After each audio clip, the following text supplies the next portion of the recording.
11th 12th में मैंने lectureship किया, उसमें मैथमेटिक्स एंड इलेक्ट्रॉनिक्स सब्जेक्ट में पढ़ाती थी। 2022 में शादी हुई मेरी और 2022 में यहाँ पे आए। आई थिंक जॉब अपना इसलिए चेंज क्या आपने सोचा, क्योंकि बिकॉज आपकी शादी हो गई थी ना, आपको शिफ्ट करना था। हाँ, शिफ्ट हुए हम यहाँ पे। सो अगर अपन ये कह सकते हैं, अगर शादी अगर उधर ही होती तो आज भी आप टीचर ही होते। शायद तो इसलिए हमने फैमिली ने सबने डिसाइड किया कि हमें एक प्रॉपर कोर्स लेना चाहिए और मैंने सर्च किया गूगल पे वगैरह, यहाँ पे पुणे में कौन से ऐसे क्लासेस है रेप्यूटेड, तो वहाँ पे मुझे 7 मेंटर का नाम दिखा। और अगर मुझे कोई डाउट हो आफ्टर कोर्स अल्सो दे, अभी भी मुझे कोई डाउट हो ना, उन्हीं से मैं पूछती हूँ। वो अभी भी अगर मैसेज किया, अगर उनका क्लास शुरू होना तो वो देखते ही मैसेज रिप्लाई कर देते हैं।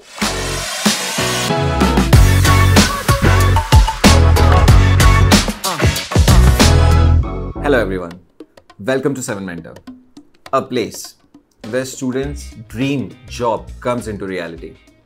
So today we have Mrs. Mrinali Fadkule, again one of the bright students of 7 Mentor who wanted to shift their domain and get into IT. So आज उनका एक्सपीरियंस जानेंगे कि उन्होंने कौन से पहले वो जॉब करती थी एंड क्यों उन्होंने उनको आया कि उनको आईटी में जाना है, and then how 7 Mentor helped her to get into IT, and by the way she just got placed as well. So welcome to 7 Mentor podcast ma'am. So miss Mrunali, सबसे पहले तो एक छोटा सा अगर आप क्विक इंट्रोडक्शन अपना देंगे कि लाइक आप कहाँ से हैं एंड महाराष्ट्र के किस जगह से हैं आप आते हैं, एंड देन उसके बाद we can start the conversation ma'am. Yes sir, thank you sir for this opportunity. My name is Mrinali Paras Fadkule. Basically I am from Chhatrapati Sambhajinagar and my schooling is from Latur district. Okay. And now recently I got placed and I have completed data analyst course from 7 Mentor Institute. Okay ma'am. Yes. So let's go back to your school wala time. So ma'am, like in your 10th, so normally सबसे ज़्यादा confused तो होते हैं। Like when I was in 10th I was also confused. Marks अच्छे हैं, लेना commerce है, but parents force कर रहे हैं साइंस लो, एंड मोस्टली मैंने देखा है कि पेरेंट्स फोर्स करते हैं कि साइंस बायो लो, आपके काफ़ी अच्छे मार्क्स हैं। So like in your 10th, what was the challenge that you were facing when you were in 10th? Sir basically जब मैं 10th में थी तभी मैंने डिसाइड किया था कि अच्छे मार्क्स लूँ और इंजीनियरिंग में जाऊँ। तो आपका स्टार्टिंग से डिसाइडेड था, नोबडी गाइडेड यू, और लाइक खुद ही से था कि मेरे को जाना इंजीनियरिंग में, खुद ही से था कि इंजीनियरिंग में। Yes sir. सो 10th के बाद आप 11th एंड 12th आपने साइंस मैथ्स में पीसीएम से आपने किया मैम। सो 12th तक आप लातूर में ही थे फिर? Yes sir. तो 12th के बाद आप आपका 12th बेसिकली आप मुझे बताएंगे 12th आपका कब कंप्लीट हुआ था? सर 12th मेरा 2011 में कंप्लीट हुआ है। 2011 के अंदर आपका हुआ है। एंड फिर आप कॉलेज के लिए फिर आप कहाँ पे गए थे? सर कॉलेज के लिए मैंने इंजीनियरिंग किया है, मेरा बीई हुआ है Walchand institute of technology Solapur से। ओके, सो लातूर के बाद आप फिर आप सोलापुर से आपने आपका वो करा बीए आई थिंक मैम 3 इयर्स का? नहीं सर, बी इंजीनियरिंग किया ना, इंजीनियरिंग 4 इयर्स का आपका टोटली वो इसमें था। ओके, एंड ईएनटीसी में आप बोल रहे हैं आपने आपका बीटेक किया था, आपने बी किया था, ठीक है। अब मेरे को एक चीज़ बहुत अच्छी पता पड़ी यहाँ पे मेरी टीम से कि आप पहले टीचिंग में थे, ठीक है, एंड आप 11th एंड 12th को आप पढ़ाते थे। सो वो वाला एक एक्सपीरियंस मुझे बताएंगे तो that would be I would love to know. Yes I also want to share with you sir. 11th 12th में मैंने लेक्चरशिप किया, उसमें मैथमेटिक्स एंड इलेक्ट्रॉनिक्स सब्जेक्ट में पढ़ाती थी स्कूल में। यहाँ पे बिकॉज महाराष्ट्र में तो कॉलेजेस आ जाते हैं ना? Yes 11th 12th junior college है ना? Junior college, yes. तो वहीं पे मैं पढ़ाती थी, JVM junior college, okay, Murud district Latur में आता है। ओके, अब वहीं पे थे? हाँ, तो वहीं पे रहती हूँ मैं, और वहाँ पे मैंने 5 साल लेक्चरशिप की। और पहले मैंने मैथ्स पढ़ाया, बाद में इलेक्ट्रॉनिक्स डिपार्टमेंट, होल डिपार्टमेंट मेरे अंडर था। ओके, डिपार्टमेंट आप एचओडी भी थे? यस, ठीक है। और वहाँ पे मैंने प्रैक्टिकल्स और रेगुलर लेक्चर्स वगैरह एग्जाम्स लेने पड़ते थे, पेपर्स निकालने पड़ते थे। तो पेपर भी आप ही बनाते थे? तो कभी आपने किसी बच्चे को पेपर नहीं दिया ऐसे? नहीं, ऐसा नहीं बिल्कुल नहीं। ओके सो लाइक मेरे को एक इंटरेस्टिंग बात ये बताइए, लाइक जब आप एक टीचिंग में आप जाते हो तो एक पैशन होता है आपका, यस ठीक है, एंड आई थिंक आप अपने लाइक आप 10th में भी ब्राइट थे, आप 12th में भी काफ़ी अच्छा आपने स्कोर किया था, एंड देन आप कॉलेज में भी अच्छे थे, दैट्स व्हाई आपका एक पैशन था कि आपको टीचर बनना है। How do you get to know about IT कि लाइक ये क्या है इंडस्ट्री, एंड उसमें कहाँ से आपको इंटरेस्ट आया, पहली बार आपने कहाँ से सुना, एंड वो थोड़ा सा अगर आप मुझे वो वाला पार्ट का स्टोरी का अगर मुझे बताएंगे मैम कि कैसे आपको पता इंटरेस्ट आया आईटी के अंदर। राइट सर, क्या हुआ ना, आफ्टर मैरिज जब हम पुणे में आए तो मैं सर्च कर रही थी कौन सा जॉब, अभी मैं एक्सपीरियंस तो है लेक्चरशिप में। आप पुणे आए थे कब, कौन सी ईयर में? अभी 2022 में शादी हुई मेरी। ओके और हम मई 2022 में यहाँ पे आए, तो 23 में, सॉरी। आई थिंक जॉब अपना इसलिए चेंज क्या आपने सोचा, क्योंकि बिकॉज आपकी शादी हो गई थी, आपको शिफ्ट करना था। हाँ, शिफ्ट हुए हम यहाँ पे। सो अगर अपन ये कह सकते हैं अगर शादी अगर उधर ही होती तो आज भी आप टीचर ही होते हैं शायद। ओके सो आप फिर पुणे आए 2022 में, एंड उसके बाद हाँ, उसके बाद सर मुझे लगा मेरे फ्रेंड्स भी है ना आईटी कंपनीज में, तो मैं उनसे कम्युनिकेट करती थी डेली, तो वो मुझे वहाँ पे रियलाइज हुआ कि यहाँ पे ग्रोथ भी है, एज अ फाइनेंशियल ग्रोथ भी है और नॉलेज वाइज भी ग्रोथ है। टीचिंग में क्या रहता है ना सर, हम वही सिलेबस रहता है, हम पढ़ाते हैं, बच्चे निकल जाते हैं आगे, हम वहीं पे रहते हैं, मोनोटोनस हो जाता है एक टाइम पे कि लाइक सेम ही चीज को रिपीट करना है, तो वो सेम बोर हो जाता है एक पॉइंट पे। तो मुझे ऐसा लगा कि अगर मैं आफ्टर मैरिज, अगर मुझे स्कोप है यहाँ पे, चांसेस भी है, अगर मैं अलग से कुछ सीखूं, नए नए सॉफ्टवेयर पे काम करूं, नए प्रोजेक्ट्स मिलेंगे, कंपनी में कैसे काम रहता है, मेरे फ्रेंड्स ने भी मुझे बताया, तो उससे मैं इंस्पायर हो गई। और मुझे लगा कि अगर डेटा चेक किया मैंने, कोर्सेज कौन से करने पड़ेंगे, कौन सा अच्छा है, ये सब आपने खुद से किया? आपने आपको इसमें किसी आप लाइक आपके जैसे आप बताया आपके हस्बैंड यहाँ पे, तो आपके हस्बैंड ने आपकी हेल्प करी है, आपकी सारी हेल्प आपने खुद नहीं करी है? फैमिली, मैं और मेरी फैमिली, दोनों साइड की फैमिली बहुत अच्छी है, तो वो बहुत सपोर्टिव है। उन्होंने मुझे पुश किया, नहीं तू ऐसे घर पे मत बैठ, कुछ तो करना ही है तुझे, अगर इंजीनियरिंग हुआ है तो ऐसे क्यों बैठे ना। तो मैंने भी उसी डायरेक्शन में मैं गई और मैंने सर्च किया कौन सा कोर्स करे, और बाद में मुझे रियलाइज हुआ कि यस, डेटा पे बहुत डिमांडिंग है।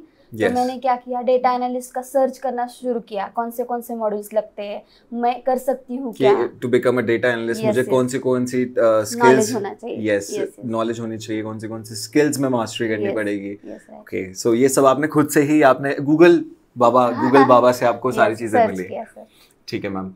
सो मेरे को इसी स्टोरी के बाद एक स्टोरी से आपको जानना होगा कि like how do you get to know about 7 mentor? किसी आपके फ्रेंड्स ने आपको सजेस्ट किया, ऑनलाइन के थ्रू आपको पता पड़ा, एंड आप कब यहाँ पे इंक्वायरी के लिए आए थे?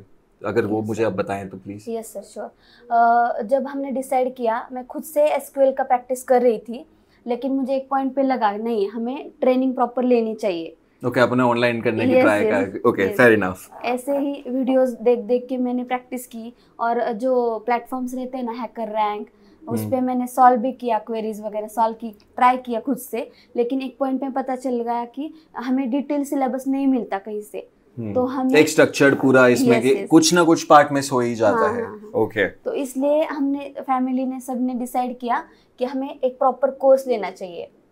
और इसलिए मेरा वो सर्च शुरू हो गया फिर, और मैंने सर्च किया गूगल पे वगैरह, यहाँ पे पुणे में कौन से ऐसे क्लासेस है रेप्यूटेड, तो वहाँ पे मुझे 7 मेंटर का नाम दिखा। सो फर्स्ट टाइम आपको 7 मेंटर के बारे में पता पड़ा, वो था ऑनलाइन? Yes, online. और ये आप कौन से ईयर में आप आए थे इंक्वायरी के लिए फर्स्ट टाइम 7 मेंटर में? आपने ऑनलाइन इंक्वायरी करी थी, आपने ऑफलाइन इंक्वायरी करी थी? Offline sir. आप ऑफलाइन किए थे? क्यों, अब ऑनलाइन से तो हो ही चुका था आपका कि लाइक हाँ इसमें प्रॉपर नहीं जा सकते, ठीक है। सो ऑफलाइन में आप आए थे मैम, कौन सा ईयर में कंसीडर करूँ? 20 अभी 24 मेरा कोर्स शुरू हुआ 21 मई 2024। आपको एग्जैक्ट डेट के साथ याद है? कौन सा डेट था मैम? 21 मई 2024। 21 मई 2000। ओके मैम, आप you are very particular about dates ma'am, very particular about dates. And तो फर्स्ट टाइम आपने इंक्वायरी करी यहाँ पे, and then we obviously inquiry में आपको पूरा सिलेबस के बारे में ये। सो आपके टोटल कोर्स कितने टाइम में खत्म हुआ आपका? मेरा मई से शुरू हो गया और अभी दिसंबर 16 को कंप्लीट हो गया कोर्स। ओके, दिसंबर 24 के अंदर आपका कंप्लीट हो 16 गया। दिसंबर 2020। Again very particular about the dates, 16 दिसंबर 2024। यस मैम एक बात मैं उससे हट के पूछना चाहूंगा, अगर फॉर एग्जांपल आपके हस्बैंड अगर कोई डेट भूल जाते हैं, सो मैम क्या होगा फिर? आप करेक्ट करेंगे? करेक्ट करूंगी। यस करेक्ट करेंगे आप, ठीक है। सो मैम झगड़ा करूंगी तो लॉस खुद का ही है। हाँ, पीस भी खराब होगा इसमें। हाँ इसलिए मेक सेंस, ठीक है।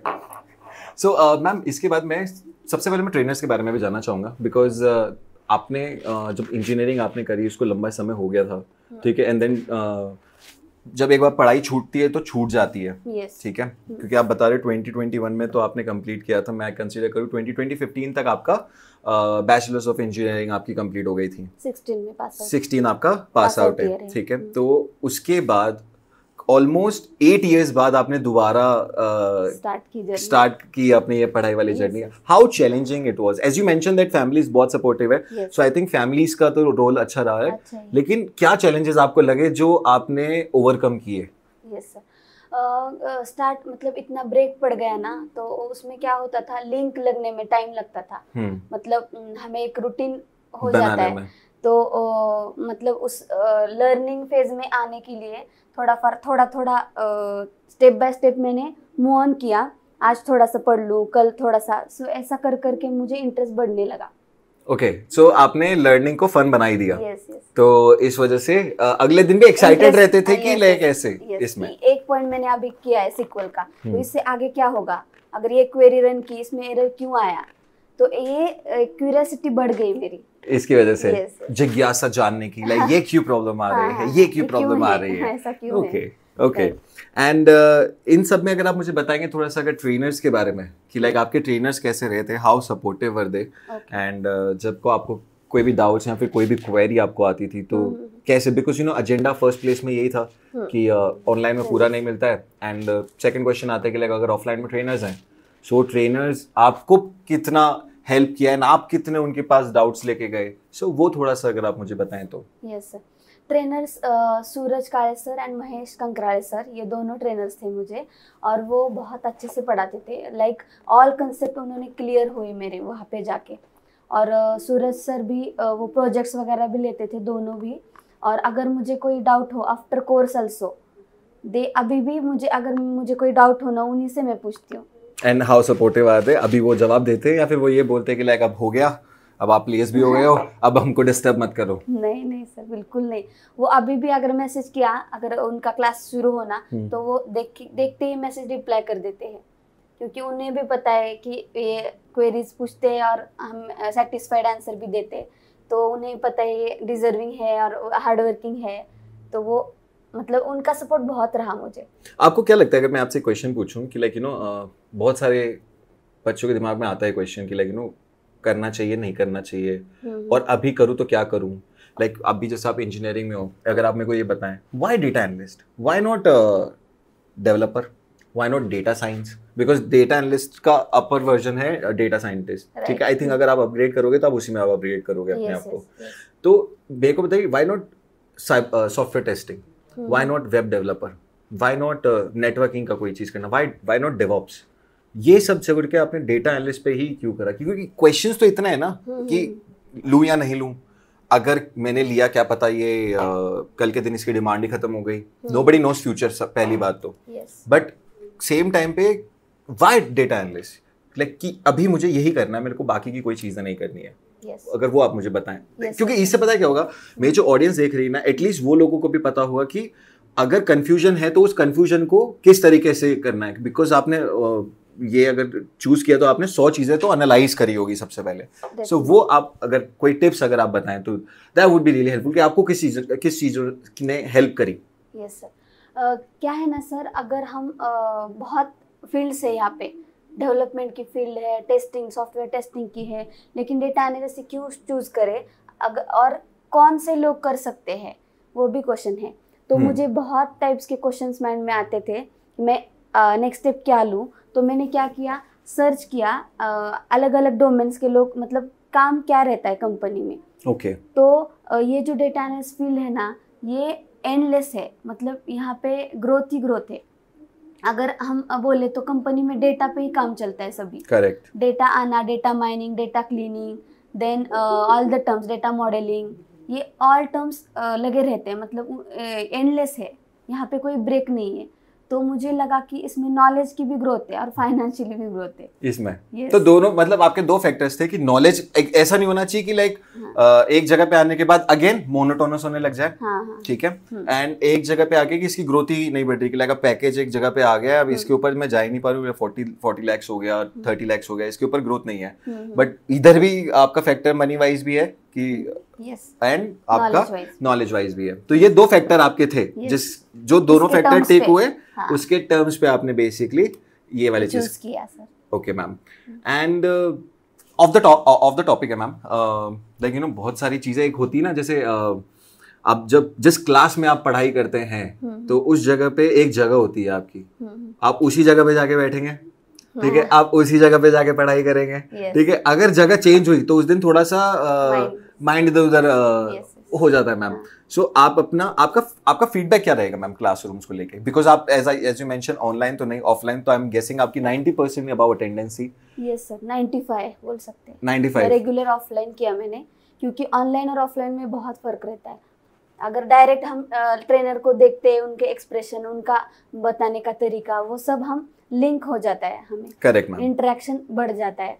तो ऑनलाइन में ब्रेक होता है ये वाली चीज की लाइक यू नो कहीं से आवाज आ गई तो चले गए, स्क्रीन बंद है, मैं नहीं है अभी नहीं, बाद में करते हैं, क्या बोला था अभी यार, कम से कम 100 लोग हैं, 100 पीपल हैं यार बैच में, 100 लोगों में कैसे बोलूं कि सर ये रिपीट करोगे क्या वापस, यहाँ तो बोल भी सकते हैं सर वो एक बार रिपीट करना। सो वो छोटी छोटी चीजें होती है जिस वजह से यू नो आप एक पर्सनल एक क्वेरी, अभी क्वेश्चन आया हैंड टू हैंड आपने पूछा, with in 5 minutes it's get resolve. This is the benefit that you will get in offline.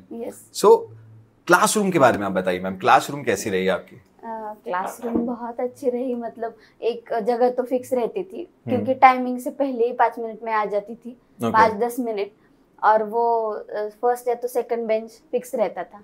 Okay. और फ्रेंड सर्कल भी हो गया था, दोस्त बन गए थे यहाँ पे।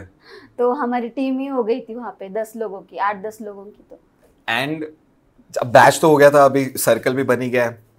तो आफ्टर क्लासेस मैम आप अब सारे दोस्त किस तरीके से एक दूसरे को इंटरेक्ट करते थे, एंड आप लोगों ने कैसे एक दूसरे को पुश किया? हाँ, तो क्या होता था, असाइनमेंट्स वगैरह मिलते थे ना हमें, तो अगर मुझे कुछ डाउट आया तो मेरे फ्रेंड्स मतलब बताते थे, अगर नहीं सॉल्व हुआ हम ट्रेनर के पास जाते थे। तो हमारे फ्रेंड सर्कल में भी बहुत मतलब सब अच्छे से पढ़ाई करने वाले ही थे, सिंसियर सारे थे इसमें। चलो, you blessed to have a trainer like this, and you blessed to have a friends like आपके जैसे थे इसमें। एंड जैसे एक लंबा समय तो हो ही गया था टीचिंग के बाद।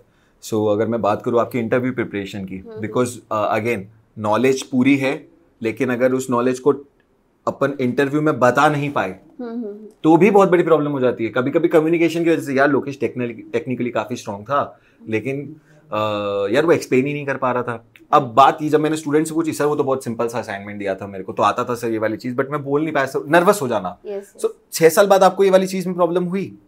नहीं सर, क्योंकि वो एक्सपीरियंस से ही कॉन्फिडेंस आया, मतलब उसका एक्सपीरियंस का यूज मुझे हुआ। एक तो कम्युनिकेशन स्किल और दूसरा कॉन्फिडेंस लेवल बढ़ जाता है। अगर हमें नॉलेज भी हो, हार्ड स्किल और सॉफ्ट स्किल दोनों मैटर करते हैं, ज्यादा तो सॉफ्ट स्किल्स, क्योंकि अगर हमें नॉलेज है लेकिन हम एक्सप्रेस नहीं कर पाए तो it is a challenge then. फिर देन अगेन वो फिर यही बात बोलते हैं कि लाइक यू नो नॉलेज तो समझ ही नहीं आया क्योंकि बोल ही नहीं पाया सामने। एंड 7 मेंटर ने आपकी इंटरव्यू प्रिपरेशन में हेल्प करी थी आपकी? Yes sir. एंड उसके बारे में अगर आपको बताना हो तो प्लीज आप बताएंगे कि कैसे आपकी हेल्प करी थी, क्या हुआ था? कम्युनिकेशन सेशंस वगैरह रहते थे ऑनलाइन, और वो कम्युनिकेशन स्किल्स पे काम करते थे, मतलब मैम वगैरह लेती थी। तो इंटरव्यू में क्या क्या मैंडेटरी है, कैसा हमारा पोस्चर कैसा होना चाहिए, ड्रेसिंग कैसी होनी चाहिए, ये सभी पॉइंट्स उन्होंने कवर किए थे। बेसिक्स टू बेसिक्स कवर किए थे इसमें? All basics from to advance. Yes, ये आई थिंक मैम आपका कॉन्फिडेंस तो काफी वो था। द रीजन पता है मैम ये करवाने का, because you know when we started getting this feedback ना, सो आई थिंक मैम सबसे बड़ा प्रॉब्लम और स्टूडेंट्स को जो आता है ना वो यही आता है कि लाइक यू नो नर्वस हो जाना। सो मैम एक लास्ट क्वेश्चन ये है कि नॉर्मली जैसे आपका था कि आपने 2016 में आपने अपना ग्रेजुएशन कंप्लीट किया एंड उसके बाद एक अलग फील्ड में थे, but most of the cases में हमने मतलब ऐसे मैंने पर्सनली भी एक्सपीरियंस किया है जहाँ पे मैंने सुना है कि लाइक फीमेल्स की शादी हो गई थी एंड देन फिर इस वजह से गैप आया and then now the kids well grown up healthy, so उनके मन में आता है कि लाइक पढ़ाई छोड़े हुए इतना टाइम हो गया एंड अब करना चाहिए नहीं करना चाहिए, तो वो जो क्वेश्चन मार्क है तो उस क्वेश्चन मार्क को आप क्या आंसर देना चाहेंगे मैम? यस सर, ये क्वेश्चन तो माइंड में आ सकता है आफ्टर मैरिज। अगर फैमिली सपोर्टिव हो तो हम हमारा जो डिसीजन है एज पर द करियर तो हम ले सकते हैं। अगर मुझे लग रहा था, मुझे भी ये क्वेश्चंस आए हमारी शादी हो गई अब कब कैसे मैनेज होगा सब, तो उस क्वेश्चन पे मेरा आंसर यही था कि अगर हम मतलब डेडिकेटेड है, अगर हम चाहते हैं कि इतना एजुकेशन तो कंप्लीट हुआ है तो ऐसे नहीं घर बैठे नहीं रह सकते, खुद का मन ही नहीं बोल रहा है कि करो कुछ तो करो, तो उस पॉजिटिव एटीट्यूड को हमें एनहांस करना चाहिए और हमें उस पॉजिटिव अप्रोच में हम अगर गए तो हमें एक प्रॉपर डायरेक्शन मिलता है कि हमें क्या करना चाहिए। क्वेश्चन में ही आंसर रहता है, क्वेश्चन में आंसर रहता है। यस सर, और वो गैप है लर्निंग फेज में फिर से जाना है, तो उसमें क्या है अगर हमारा इंटरेस्ट बढ़ जाए, बढ़ने के लिए क्या करना पड़ेगा, हमें कुछ तो पढ़ना पड़ेगा, वो इंडस्ट्रीज में क्या होता है, एक्चुअल वर्क कैसा होता है, हमें इंटरेस्ट किस में है, वो पहला क्वेश्चन रहता है। अगर इंटरेस्ट इस प्रॉपर टर्म्स में है तो उसी डायरेक्शन में हम जा सकते हैं। मेरे बारे में भी वैसा ही हुआ कि आप हर एक चीज में स्टेप बाय स्टेप जाते गए, लाइक कि ये स्टेप करना था, आज के दिन का टास्क हो गया, फिर ये वाला टास्क हो गया, ये सो स्टार्टिंग वाला पार्ट भले चैलेंजिंग था, मिड वाला पार्ट जब आपने ज्वाइन कर लिया तब आपने अच्छे से डेडिकेटेडली किया and now you can see the result. What a beautiful answer ma'am, what a beautiful answer ma'am. Thank you so much ma'am, I wish you all the best ma'am, it was wonderful having a conversation with you and you know I wish आप 5 साल में जो आपने मुझे बोला है ये 5 साल नहीं आप 3 साल में कर लें एंड देन जो बचे हुए 2 साल रहेंगे उसमें अपन एज यू सेड पोजीशन तो बढ़ती जाएगी। yes ठीक है ma'am, it was lovely talking to you ma'am, thank you so much ma'am for doing this podcast for our students ma'am। मैं भी बोलना चाहूँगी sir, I am also thankful to all the 7 Mentor staff members as well as our trainers and then our placement officer Neha ma'am, Ritika ma'am and also Mayuri ma'am। and मैं उनकी तरफ से आपको बता रहा हूँ वो सारे आपको मोस्ट वेलकम बोल रहे हैं।